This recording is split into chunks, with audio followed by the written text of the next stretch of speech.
আমি 1 vs 2-তে ম্যাচে লাভি, ম্যাচে লাগার পর সামনে দিকে একটা এনিমি, তো আমি ওরে কিছু ড্যামেজ দেই, ড্যামেজ দেওয়ার পরে নিচে চলে যায়। আমিও যাই দেখি কোথায়, তো গিয়ে দেখি ভেন্ডিং মেশিনের পিছনে দাঁড়িয়ে আছে। আমি ওরে নক করে দিই, নক করে দেওয়ার পরে আমি তাকে ক্লিয়ার করি না, সে দেখি পুশ নেয়, রিভাইভ নিচ্ছে, তো আমি তাকে রোজ ইমোট দেই। এবার আর সে দেখি টিম আপ করে, সেও রোজ ইমোট দেয়। ভাইটি অনেক ভালো, সেজন্য হয়তো বা টিম আপ করছে আমার সাথে, না হলে অন্য কেউ হলে মেরে দিত।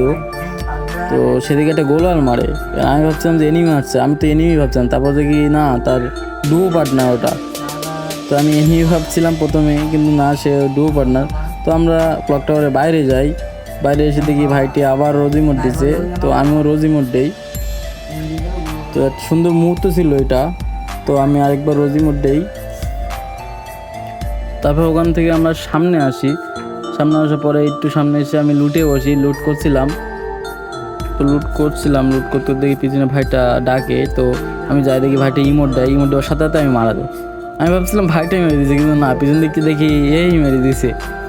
তো মেরে দেওয়ার পরে আমি খেলাটা দেখি কিছুক্ষণ, তো ওরা ফাইট করার পরে দেখি রাড দিছে, ওরা রাড দিয়ে দুইজনকে মেরে দেয়। মেরে দেওয়ার পরে ভাইটা এসে আমার প্রোপোজ ইমোট দেয়, তো ইমোট দিয়ে দুঃখ প্রকাশ করে। তো আমার অনেক ভালো লাগলো। তো তোমাদের কেমন লাগলো অবশ্যই জানাবে। তো ভাইটা অনেক ভালো ছিল।